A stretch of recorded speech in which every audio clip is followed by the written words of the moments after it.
Good afternoon, everyone, and thank you so much for joining me today. This is #No Limits, and I am your host, Shelly Kino. #No Limits is about people whose society places limits upon, but who have busted through those limits. Ophelia says in Hamlet, "We know who we are, but not what we will be." And I believe that to be 100% true, and that there is no better example than that of the caterpillar turning into the butterfly. The caterpillar literally dissolves into its cells and then reforms into the butterfly. And if that's not difficult enough, I can't imagine how incredibly difficult that must be. But then it still, while it's in the cocoon, has to struggle to get out of it in order for its wings to be strong enough to fly. None of that can be easy, but neither is busting through the limits that society places upon a person. And I am very excited today to have my friend, a fellow master IEP coach, and just an awesome person, Diana, joining me today to talk about her life, her journey, and the things that she herself has overcome, some of her clients have overcome, and her child has overcome. So Diana, hi, welcome. Hi. Thanks for being here. Thank you for having me. Yeah, this is so exciting. And I must apologize to you because when I was asking for people to come on and you were like, well, I would like to do it. I was like, duh, how come I didn't think to ask you in a year ago already? So I apologize and thank you for being willing to be here today. Absolutely. So tell us a little bit about your journey. My journey, especially with, what I do, started out when my youngest son went to school. And I had him later in life, I should say. I had already had my family. We had a 15-year-old and a 21-year-old at the time. And our lives were taking a different direction. We were talking about early retirement and traveling after the kids were out of school. And then we had the baby that the doctors told us that we would never have at 42. So anyway, number one, it was like having a whole different family. And number two, it was he had obvious differences than my other two kids.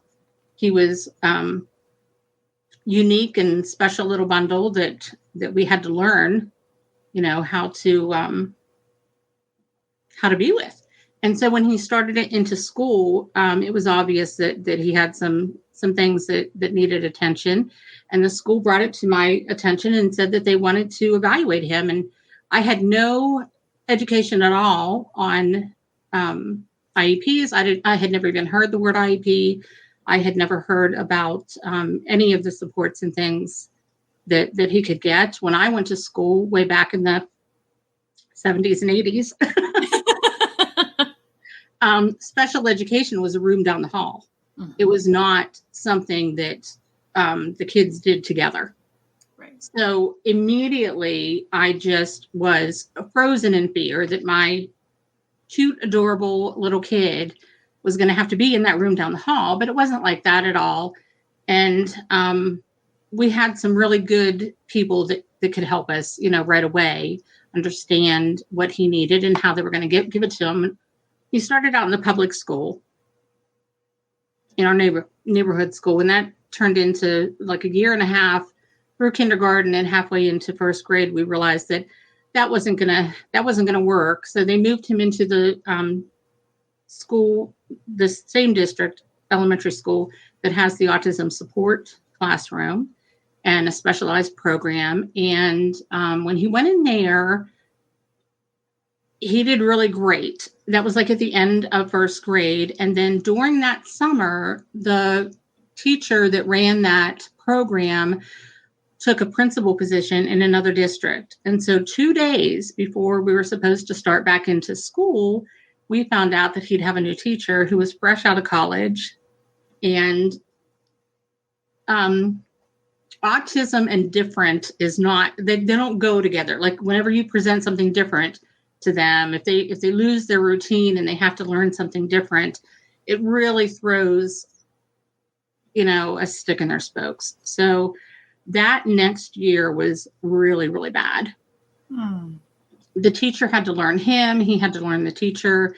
And it just was not a good fit. And the program itself wasn't a good fit. My son's very academically brilliant. He is very, very smart, very intelligent, very funny, actually very social. He's socially awkward, but he likes being social. Mm-hmm. So anyway, by the end of third grade, we knew that this wasn't a good fit. So I just started doing some research myself and found a really, really great school here in the Pittsburgh area that is dedicated to children just like Aiden. It's the Watson Institute, and this specific section of that school is WISCA. It's Watson Institute, Watson Institute Social. Oh my gosh, I can't think of it. But anyway, it's for kids that need that social and emotional support. Mm-hmm. I don't know why I'm drawing a blank. That's crazy. He's been there forever. But anyway, he started there at the end of third grade, and it was just night and day. And that kid just took off. And I mean, there have been issues over the years, but it's worked out really well. And when I finally made that, we finally got him in there and everything started going well. That's when I learned of Master IEP Coach and started realizing that there are people out there that are able to help families like me navigate the system. And that's when I decided that I was going to do that, because I didn't want any other families to go through what we had gone through. And so for the last 4+ years, that's what I've been doing. That's awesome. So there's a few things that you mentioned that I just kind of want to elaborate on a little bit. You said that first year and a half, kindergarten through half of first grade year, you were finding out that was not the right placement for your son. So would you mind describing some of the things that helped you realize this was not the right placement? Sure. The constant phone calls. The Mrs. Prowitt, would you please come and pick up your son? He had a lot of behaviors. He was a very active child, very creative child, and he was more than they could handle. And it was evident that they didn't know what to do with him. Mm-hmm. And so was it the school that approached you and said, hey, we don't think we're the right place? Or was it you being active and saying, hey, I don't think this is right? Well, I had to keep saying, I don't think this is right. And, what are you going to do about it? And I didn't even know at that point that they had an autism support program in a different elementary. There's 4 elementaries in our district, and I didn't even realize that was available to us. And so it took me pushing and saying, this isn't right. I shouldn't have to come and pick him up all the time. And, what are you going to do about it? You're a public school and you're supposed to educate my son. And so finally they were like, oh, well, we have this program. And I was like, well, okay, great. Fine. Yeah. I had to push. I had to dig. If I wouldn't have dug, I don't know if I ever would have known. Right. And again, there's a couple things to even pull out of that. So one of them is and this is a little bit of from before, is that you said, you were getting these constant phone calls to come and pick him up. Now that you've been in the world of special education for several years, can you speak to why that was wrong of them? Yes.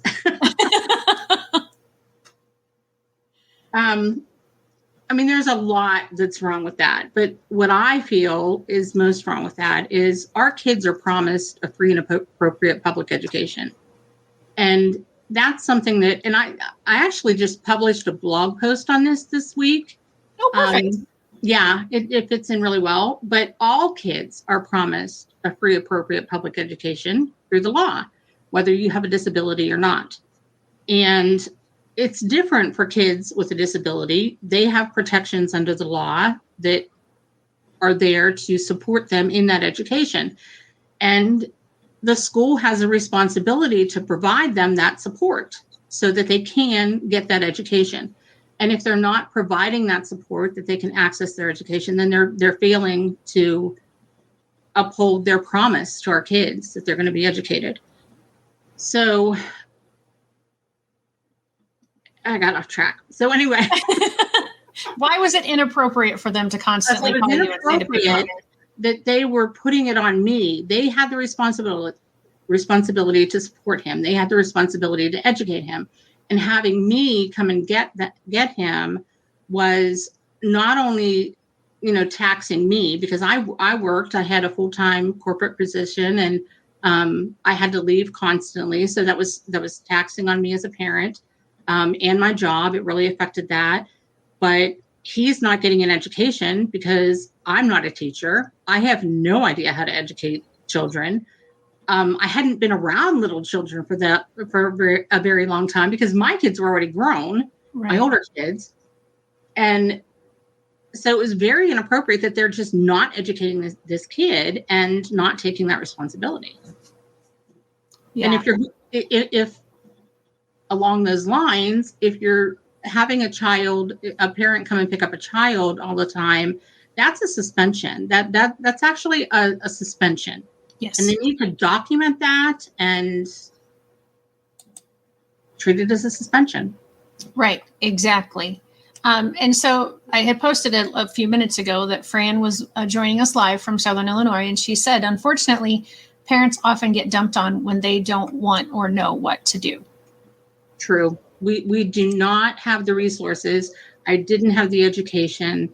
I didn't have anybody behind me supporting me in that way. And to just dump that responsibility on me was just wrong.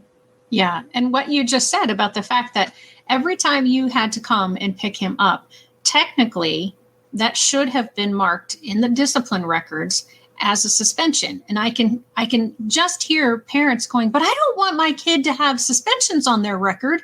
I'd rather just come and pick them up.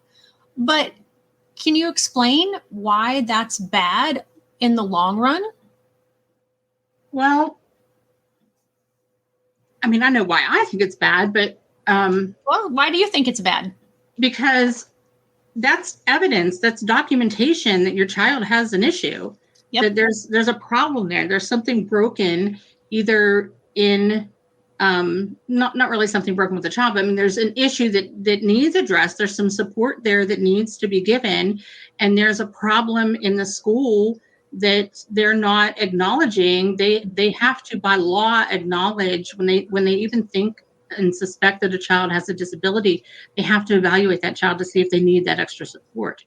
And right. It's a big problem. Just if you're covering it up and you're not dealing with it, then the next child that comes along isn't going to have any support either, and the next parent that comes along isn't going to have any support.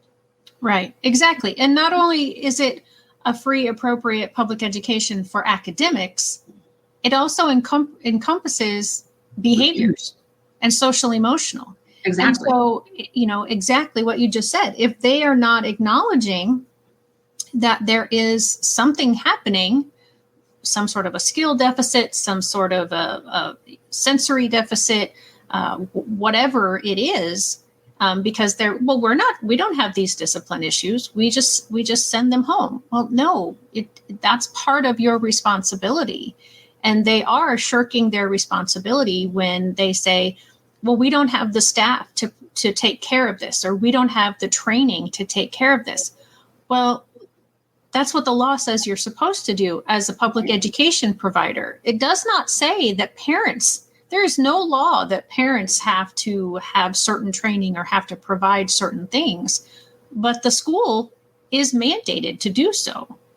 So for anyone who might be going through a similar situation to what Diana described from her little guy, make sure that you're not picking your child up.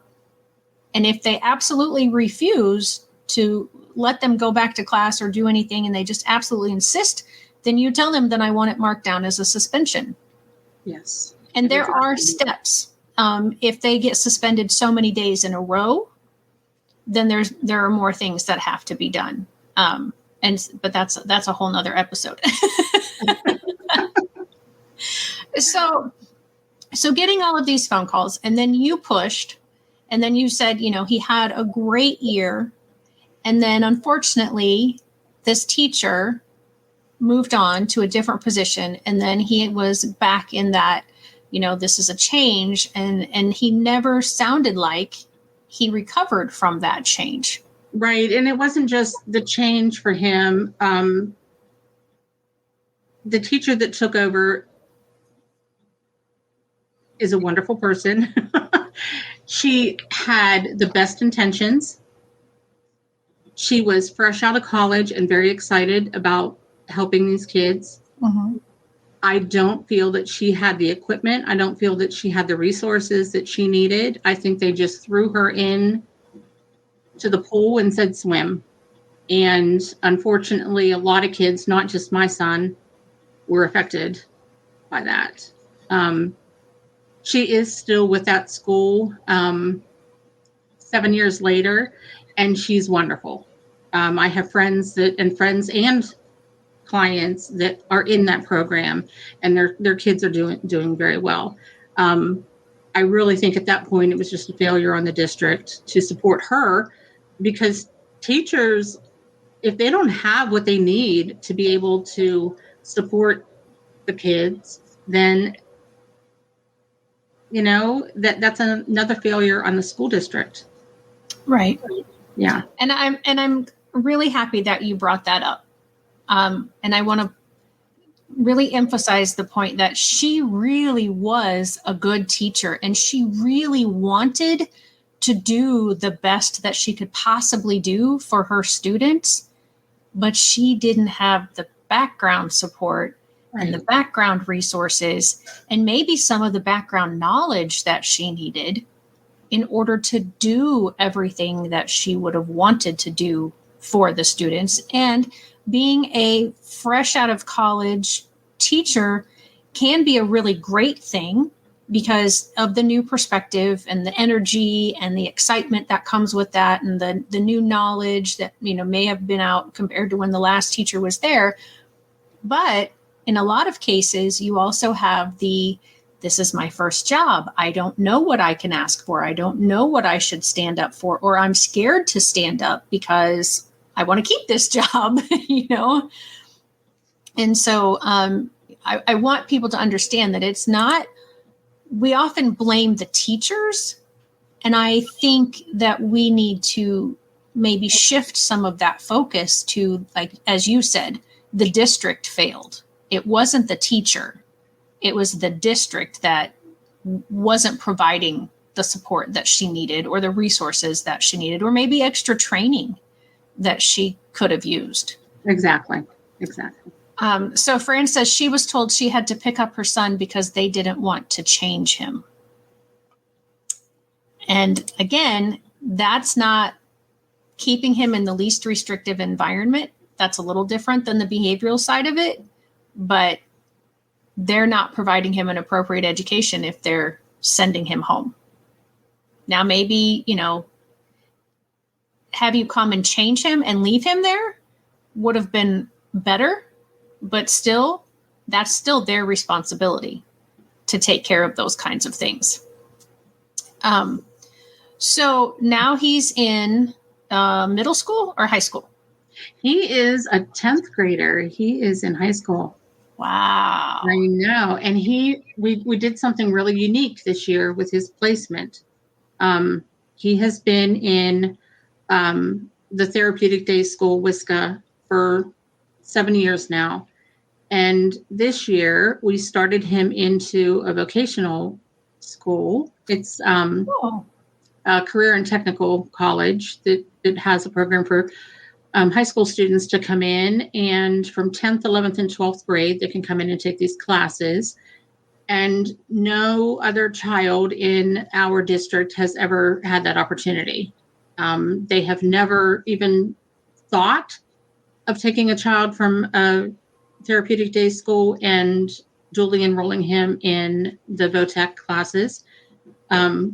Last year, I knew that there was something missing with Aiden's education. Like I said, he academically excels, and he has the capacity for a lot more knowledge than they were giving him. And it was starting to affect his self-confidence. He was thinking, is this all I'm ever going to get? I'm never going to be able to do anything when I get out of school because I'm kind of limited in what I'm doing. So I started looking into things, and I thought, well, I mean, and we do the creative things and, try to come up with solutions. And so I thought, well, VOTEC, he's going to be in 10th grade. He can go to VOTEC. And when I mentioned it to the school, they were like, well, we've never done anything like that. And I said, well, let's do it. I mean, so what? You've never done it before. Let's figure it out. So he goes to VOTEC in the morning. They come and pick him up directly from our house and take him directly to VOTEC. Normally, the kids would go to the high school and then be bused from the high school to VOTEC. But because he's not in the high school, they just come and pick him up at our door, take him to VOTEC. He goes there for the morning, and then they take him from VOTEC over to WISCA, and then he comes straight home from WISCA in the afternoon. So in the morning, he does his technical classes. He is doing, I forget the exact name for it, but it's a technology, information technology, like computer, like a tech class. Mm-hmm. Right. Computers. Networking, that's what it's called, networking. Networking communications. So he does that in the morning, and then in the afternoon he does his academics, like math and science and all that stuff. And he just got his report card the other day, and I'm going to try to do this without crying.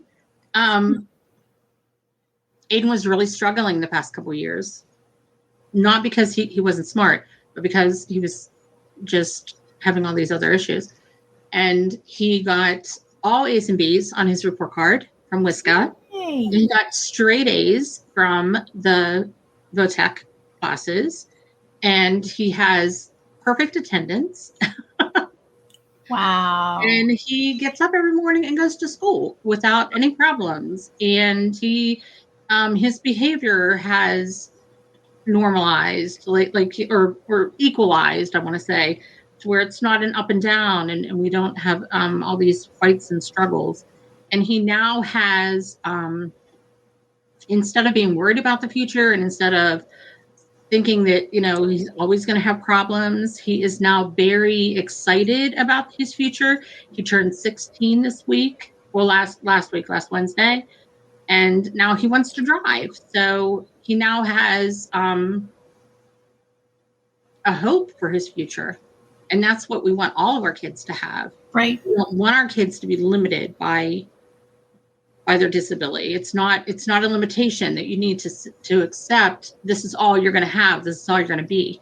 I didn't do that. I have disabilities, and I didn't do that. And I'm not going to give that to my kids, or let my kids think that. And I'm not going to let other kids think that. Yeah. Just really quick, would you explain what a therapeutic day school is, in case there's someone who's watching who doesn't know what that is, versus like a regular school or a residential placement? Or what it is, it's a private school that specializes in kids with special needs. This school just happens to specialize in autism, but there are schools that have like kids with cerebral palsy. There's one around in this area that just specializes in things that, the supports that they would need. But anyway, it's a specialized school that is private. You have to get a referral from your district. There are no, I used to think, well, if we were rich, we could afford a private school. It's not it. It doesn't matter how much money you have, or any of that you have to be referred from your school. So our district decided that they couldn't give Aiden the education that he needed, and they couldn't provide the supports that he needed. And this other school could. So they call it a therapeutic day school, and not all schools define themselves as a therapeutic day school, mm-hmm. but it's basically just a specialized school with the supports that your child needs. And so for those people, because I know that there are those people out there that are saying, but he's not included. He's not with his gen ed peers. How do you? Well, funny you should say that. that was one of the things that we were very worried about with Aiden. But I worked with the school, and I do this now with my clients, to give opportunities to them. He can still be included in other things in the district and with VOTEC. The VOTEC classes are not exclusively special needs classes.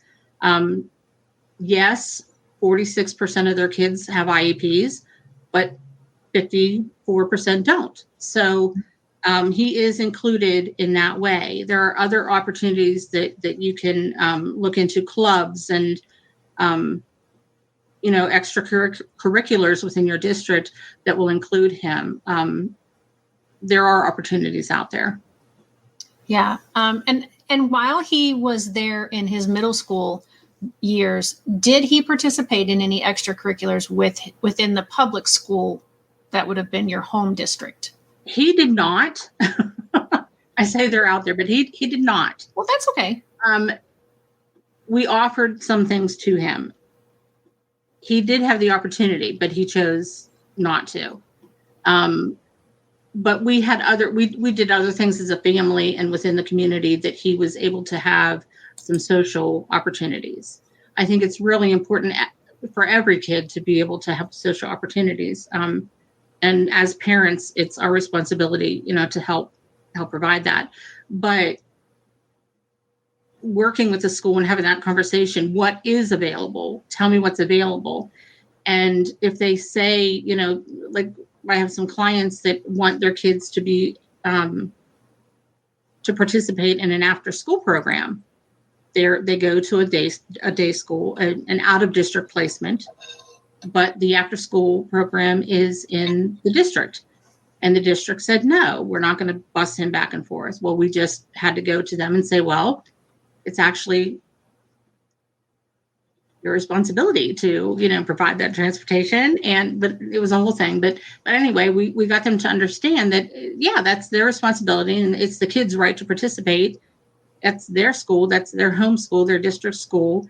And whenever a district places a child into an out-of-district placement, an alternative placement, they're still responsible for implementing that child's IEP. So they are ultimately responsible for the IEP, and they provide and pay for any of the supports and programs that the kid needs. So they're out there. The programs and the opportunities are out there. Just having that conversation with the school is really important.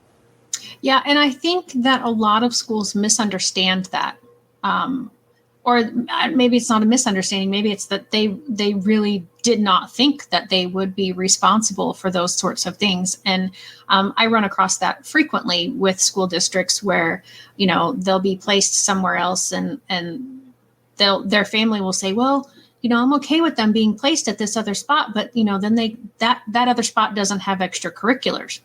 And I say, well, we're not lawyers, but it does say pretty clearly in the law that, extracurriculars are part of FAPE and having opportunity, and I really appreciated what you said that Aiden was offered and he chose not to versus him wanting to and the school saying no. Right. That's what I hear more often is that, the school is telling parents, well, no, you can't participate or your child can't participate because they don't go to school here. Well, that's technically not true. Right. I mean, everything from being on the sports teams to the band, all of those things should be available to your child. Right. Yeah. And Fran had commented before when we were talking about inclusion that it's finding the balance for inclusion. And I really 100% support that statement because not everyone should be fully included, and certainly not everyone should be fully secluded. And there's the whole pendulum in between those two things. But I think there for a while we had gotten into a bad train of thought that everybody had to be included, and if you weren't, then you were doing a horrible disservice. And it's really all about the individualization. That's the whole, the first letter in the law and the first letter in the document is the I for individualizing or individualization. So it's very important, in my opinion, at least, that we are always focusing on that particular individual versus all of people in the special education world. Right. So you mentioned that you yourself are now a person with a disability. Would you speak to that for a little bit and talk about, what it is, how it affects you physically, and then, like some of the experiences that you've had maybe in public or in, situations where people have maybe treated you differently because of your disability? Sure.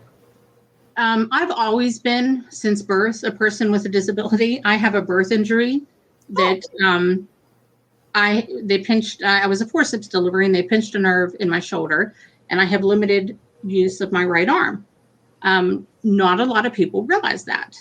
And my mother, bless her, didn't let me think that there was something different about me. And she got me physical therapy and occupational therapy. And like back then in the 60s, that was not something that was common. Right. Normally, if a baby was born with that kind of injury, they were just left to develop the way that nature developed them. And normally they would have, no use of their arm, and it would atrophy. And it was just a bad prognosis. But my mom didn't let that happen. She never let me think that I couldn't do anything. She always encouraged me to try everything.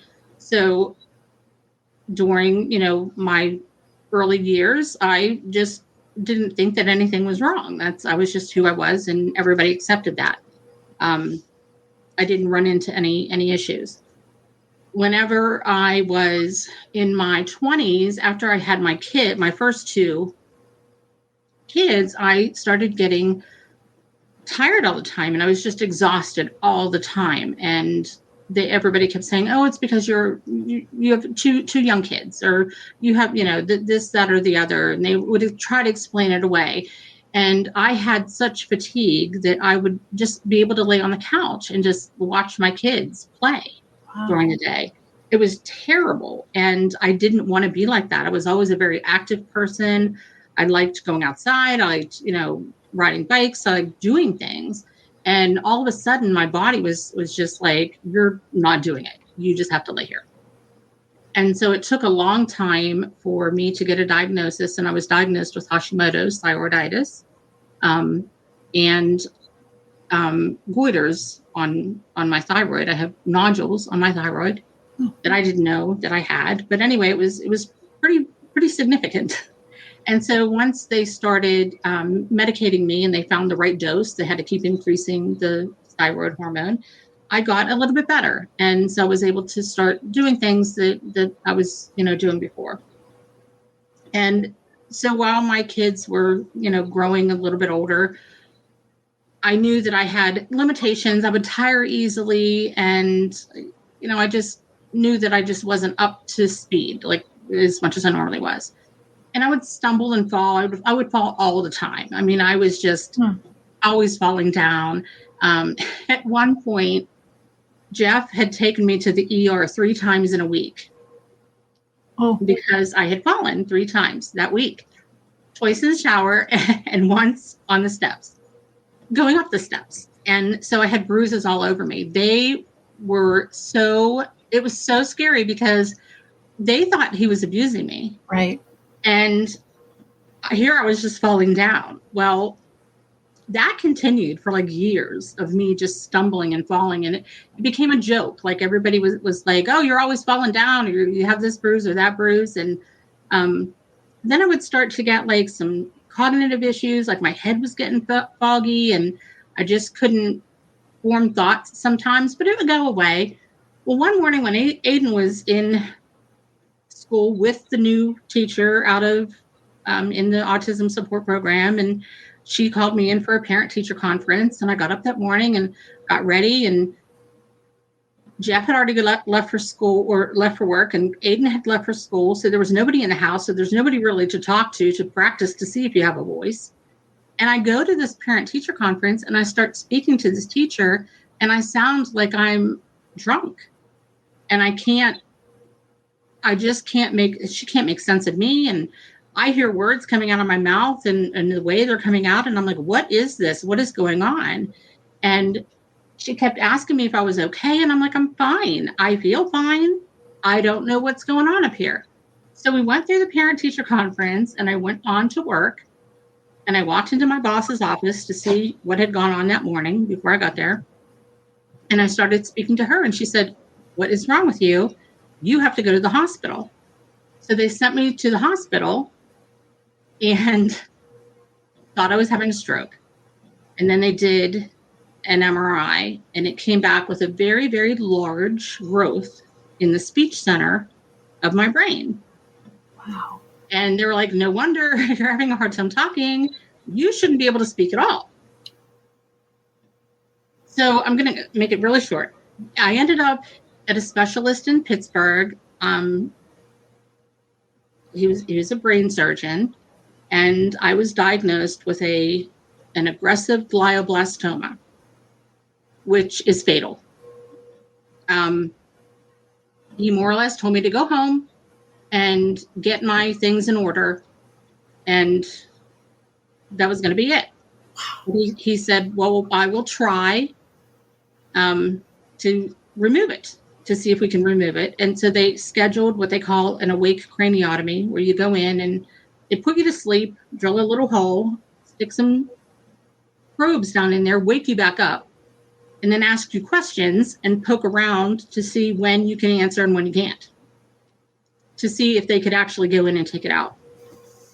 Right before the procedure, they did another MRI, and as they were wheeling me from the MRI into the operating room, my mother had them call and said, please, I want to see my daughter one more time.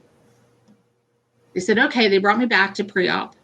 The doctor said, we're really running late on time. I'll just look at your MRI while you talk to your mom. He come running back in the room, tore the curtains open and said, wait, stop everything. They had already shaved my head. I had all these little probes around my head.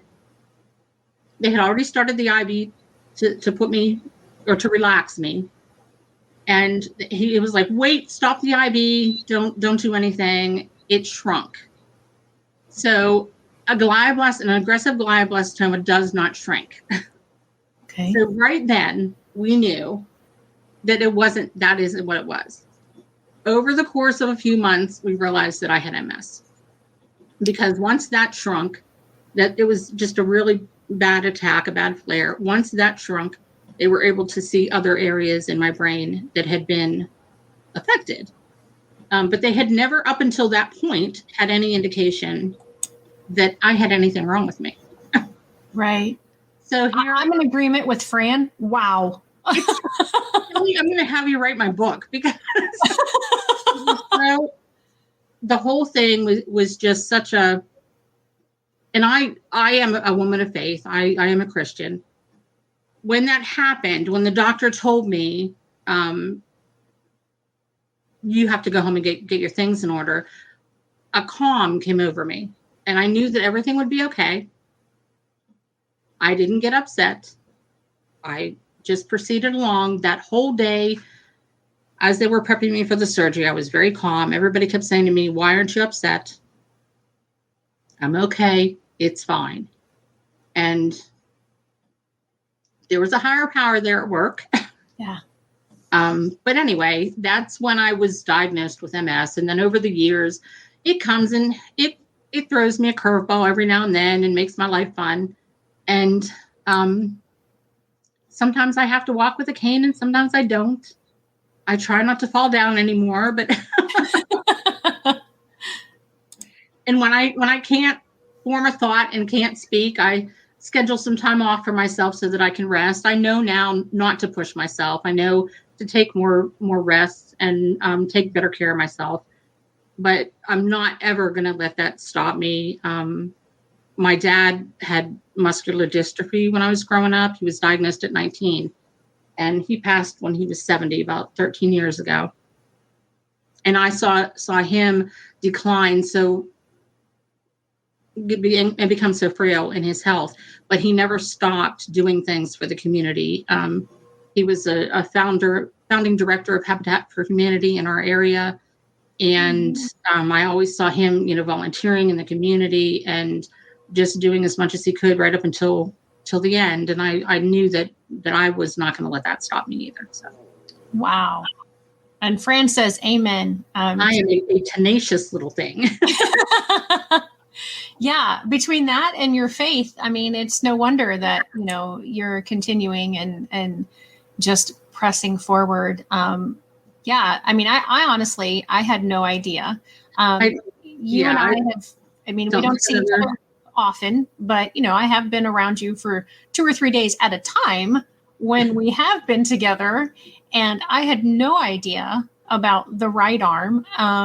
I do remember right. And I do remember last year that you walked with a cane a few times. I don't think it was. I was struggling really bad last year. Yeah, I don't recall that you had the cane every time throughout our days, but I do remember seeing you with it the one time. But yeah, I had no idea that everything you just shared was part of your story. And, that speaks to your tenacity, and it also speaks to your faith that, as I said, you're a praying person, as am I. And there's definitely, in my opinion, a higher power in charge. And even when we get those, and thank God they did that second MRI. And, I don't believe in coincidences when it comes to something like your mom, and them actually letting her have that time with you, because a lot of other places, a lot of other instances that would not have happened, So, I mean, all of that is, in my opinion, it's all divine intervention. Exactly. And so, thank you for sharing that. It's very powerful. Thank you all for listening, because yeah, no, I mean, that's so much what #NoLimits is about, is people put these expectations on, or these limitations, not expectations. And it isn't necessarily that it's like, no, physically, or it's not, somebody physically standing and saying, oh, no, you can't, past this point. It's the mental idea of, oh, you're not going to be able to do X, Y, and Z. Like your doctor told you, go home, get your affairs in order. This is not a good prognosis. And I understand reality, and I understand living in, that we don't live in a Pollyanna world, and we're not going to, make everything like, oh, this isn't a big deal. So I'm just like, we have to know the facts, but then those are the facts for this moment. They're not necessarily the be all to end all facts. Right. So I really, really appreciate your story in multiple, I appreciate you sharing it. I appreciate, what you've gone through and what you're still going through. And what Catherine always tells us, Catherine, our mentor, always tells us, we have to niche down to a specific thing. One of the things that I have admired about you since I met you is your ability to stay calm and really think outside the box when it comes to solutions and ideas. And I've come to you for advice a few times, like, okay, I've got this situation and I've tried this and this. And then you're like, well, did you try these words, or did you try it this way? And I'm like, oh, okay. So what is your niche or niche? I don't even know how to say that word, honestly. NICHE, however you say that word. And, kind of talk about, and while you're doing that, I'm going to pull up your website. I'm going to go to your blog, because you said that what we talked about earlier, you just released a blog about it. So I want to be sure to show people that as well. A couple of the things that we've talked about, but just this week, I just posted one about faith. Awesome. Yeah. So my niche is, right now, I specialize in placements for kids and getting the right placement, and doing that in a creative way, bringing different solutions to the schools that they may not think about. I like to work with families that haven't been given all of the information, and on no fault of the, by no fault of the school, but have not been given all the information, and try to get them to look at different solutions and from a different way. I wasn't always like that. I haven't always been. I mean, I'm going to be 58 years old this year. So, or no, am I going to be 58? Yeah, I'm going to be 58. So I've been on the earth for a while, and I've had some stuff. I mean, I have a 36-year-old son. I'm a grandmother. I have different experiences now than I did when I was younger. So I pull from all of that. From my life experience, from my work experience, from everything. And because of the life surprises that I've been given, I know not to get frazzled, and I know not to get upturned by just one small thing. Mm-hmm. Yeah, that's very good. It's knowing it, though. I know those things, but I can't always. When you get in practice is different. I mean, most of the time I do pretty good, but there are some situations that I find myself in. So I'm curious, do you have the same ability when it comes to Aiden that you have when you are just dealing with your clients? Does it come as naturally? Yes. That's awesome. Not always. He's 16 and he's a boy. So there are times when I want to throttle him. And I do it loudly. Yes, I speak loudly. But yeah, I do. And I always have with him. When he was really young, he would get like all over the place, and he would not be able to pay attention and not listen to what I was saying. And then it would, if I was just trying to give him one direction, I would have to take his face in my hands and say, "Look at mommy," and talk very slowly and very evenly, make sure he understood me, and then we'd move on. And so I learned really early to slow down, to lower the volume of my voice, to slow the pace of my voice, and to speak in a calm, reassuring way. Right. And I did have to learn that, but I think I'm very much like that with everybody right now.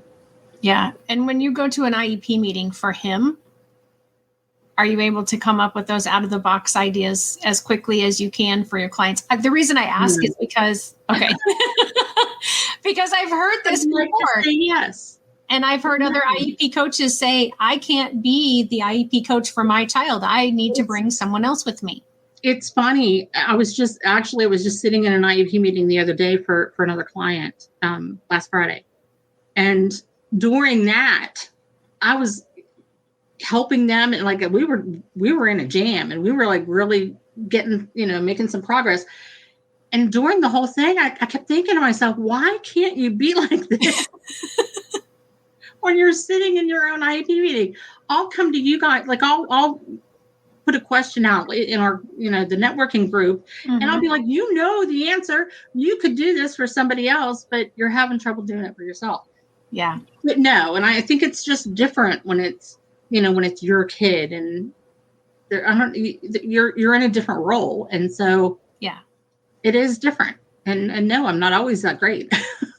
Well, and I appreciate you sharing that with me. And I kind of had a reason for asking that, is because even though we are trained, and we help people go through this process all the time, I've become an educational surrogate parent recently. And so now I go in as the parent role in some IEP meetings. And even though these are not my children and I really only know them on paper, I still get flustered in those meetings sometimes.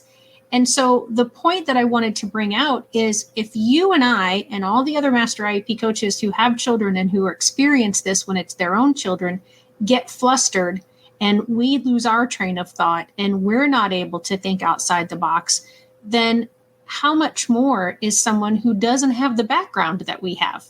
Exactly. And there's there's just a whole different thing at stake whenever whenever you're a parent. There's just yeah. Yeah. And so please, anyone who, is watching and who's ever thought, oh, I'm fine, things are fine with my school, I don't need to bring in an IEP coach or a master IEP coach, or definitely not an advocate.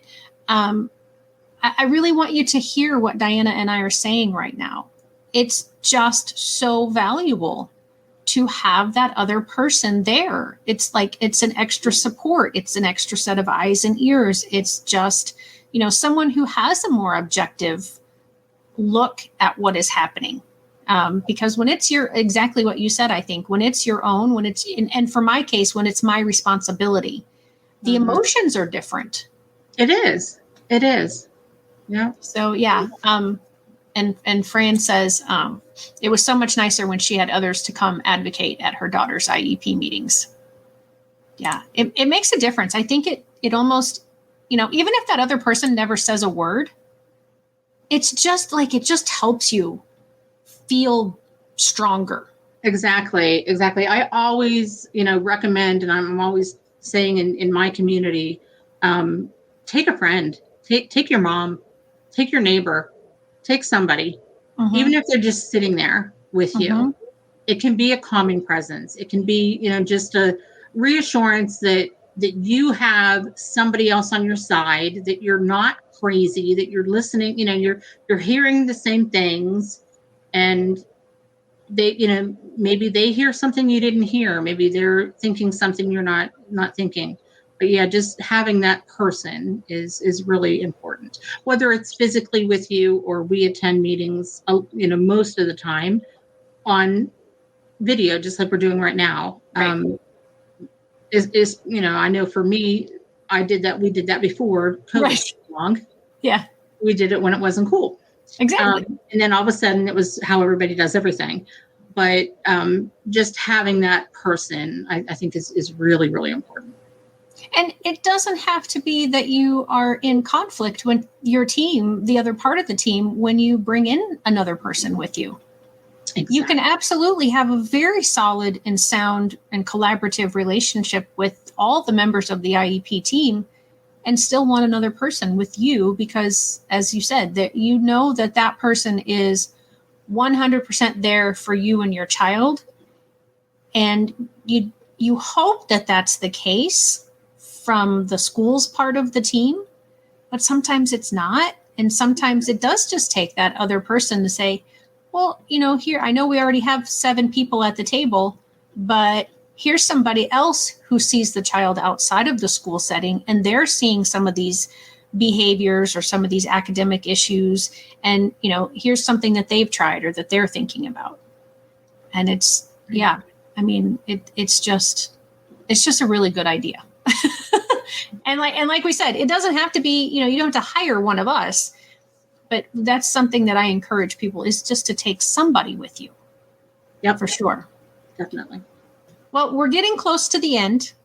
And so I want to make sure that, you have been able to share everything that you wanted to share today. What I try to do for my guests is to make them be allowed to share their story the way they wanted to share it and the parts of their story that they wanted to share. So in case I didn't do that correctly during the rest of the time, I always try to wrap up with that at the end. If there's anything else, that you wanted to say or whatever, before we wrap up today. No, not really. Just thank you very much for sharing my website. And I hope using that website is helpful for other families. I do have free resources on the website and try to put out as much information as I can for people that, need it. So thank you for sharing that. Other than that, I'm really, really glad to be able to sit and talk with you, my friend. And yeah. It's been very, very good. And I certainly learned a lot about you today that I did not know. And for those who are only listening to this and are not watching the video, her website is www.dianaprowitt.com. And that's DIANAPROWITT. And when this does release as an actual podcast and not the live stream, that will be included in the show notes. So you will be able to find it. You won't have to remember it or possibly misspell it. But you saw her website. She does have a lot of blog posts out there. And you were right. We talked about several things that I saw headlines about on your blogs. So I very much appreciate that. If there's anyone who is watching today who would like your opportunity to do just what Diana did today and just share your story so that other people can be encouraged and inspired and maybe not feel so alone in going through the journey that they're going through, please reach out to me. That's what hashtag No Limits is all about, is sharing all the wonderful stories that I know are out there. I literally know that there are millions. I believe it. And so if you want to share your story with me and my audience, please reach out to me and let me know. And you can do that at Shelley let me try that again. You can do that emailing me, Shelley@ShelleyKeno.com. And my name is spelled weird. I've got an extra E. It's SHELLEY. And then Keno is KENOW. Diana, again, thank you so much for being with me today. I wish you well, and hopefully we'll get together soon. Hopefully. That would be very, very nice. It's been over a year. Not quite, I guess. 8 months or so, I guess, since we saw each other last, but still too long. So thanks, Fran, for joining and for your comments. And anyone who's watching in the replay, if you would like to ask Diana or myself anything, please be sure to comment. I do go back and read the comments afterward, and we will be sure to get back with you. So I'll see you all next week. Bye-bye.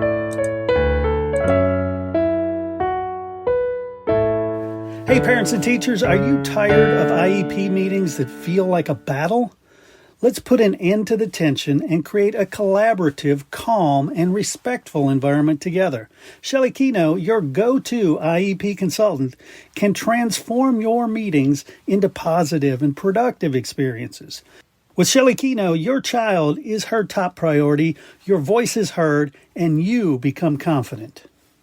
Shelley Keno is making the world better for all, one IEP at a time. Visit www.shelleykeno.com for more information and set up your free 20-minute consultation today. That's shelleykeno.com, SHELLEYKENOW.